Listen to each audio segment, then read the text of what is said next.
वो जो शोर मचाते हैं भीड़ में, भीड़ ही बनकर रह जाते हैं। वही पाते हैं जिंदगी में कामयाबी जो खामोशी से अपना काम कर जाते हैं।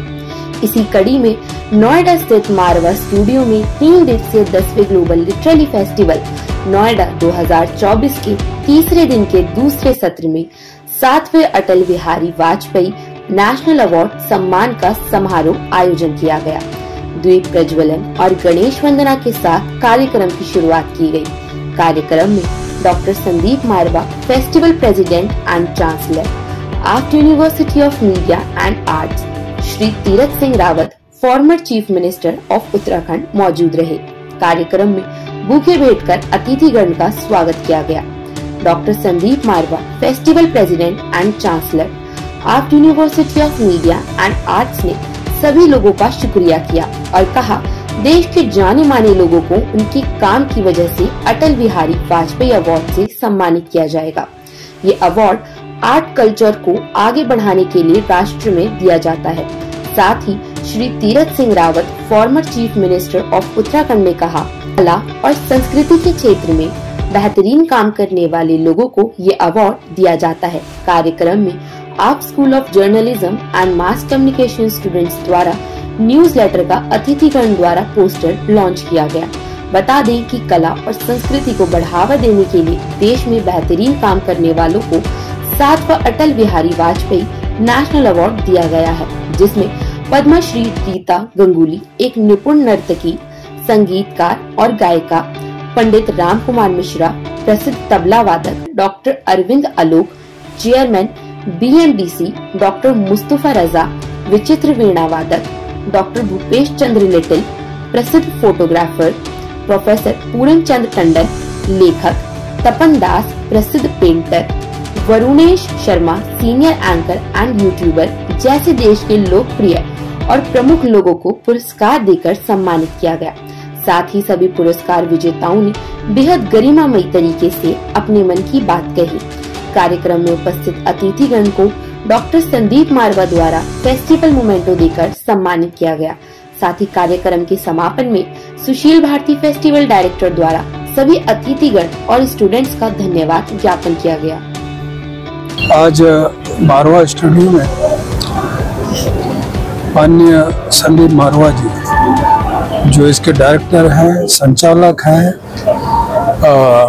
उनके द्वारा 10वां ग्लोबल SRTT और फाउंडेशन के द्वारा अटल बिहारी वाजपेयी जी के नाम पर अवार्ड दिया गया है। साहित्यकारों को, कलाकारों को और लेखक और विभिन्न क्षेत्र में जिन लोगों ने अच्छा काम अपना प्रस्तुत किया है, ऐसों को जो चुना, तो एक बड़ा सराहनीय काम।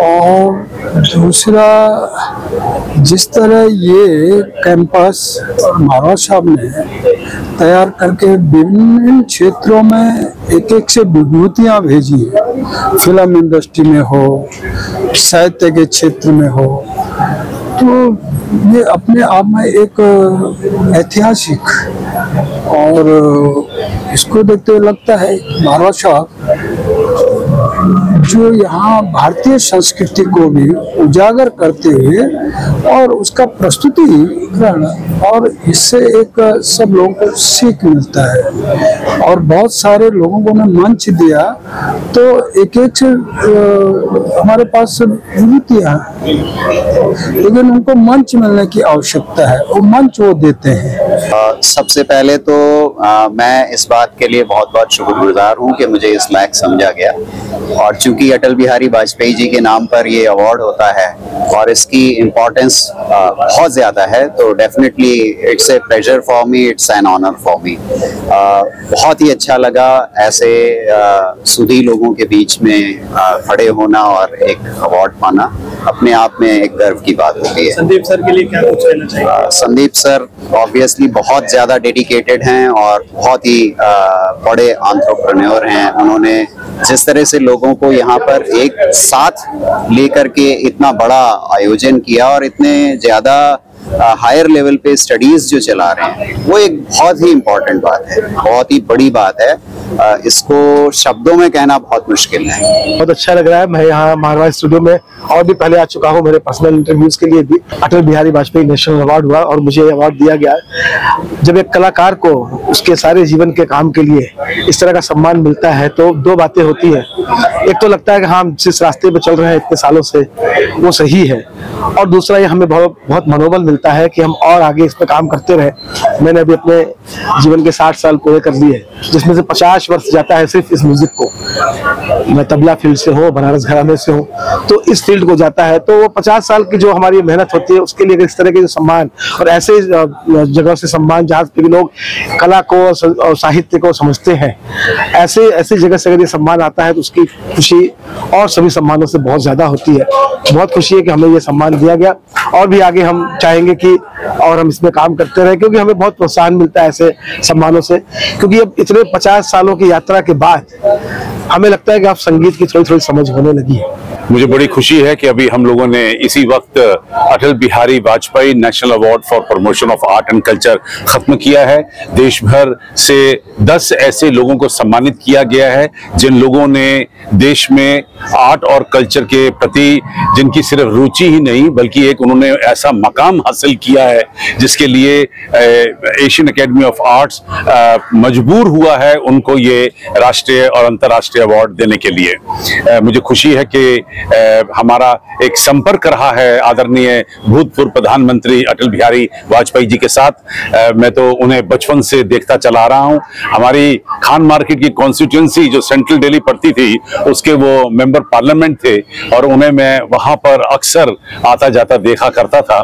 मैं उनसे प्रभावित हुआ और मुझे याद है बचपन में मेरे पिताजी ने मुझे एक पश्तो में एक फ्रेज दिया था, ज़बान शीरी मुल्क गिरी, कि जिसकी जबान मीठी होती है वो देश का राजा भी हो सकता है।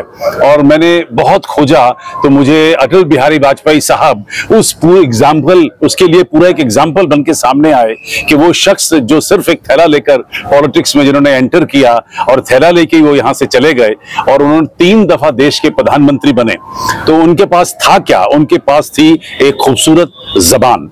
और वही चीज हम लोग यहाँ पर एक बार फिर से इस लिटरेचर फेस्टिवल के जरिए लोगों में दोहराना चाहते हैं कि अच्छी बोली, अच्छे वाक्या, अच्छे शब्द अगर इस्तेमाल किए जाएं, चाहे वो बोलने की बात है या लिखने की बात है, आप कामयाब हो सकते हैं और ऊंचाइयों को छू सकते हैं, ऐसा मेरा मानना है।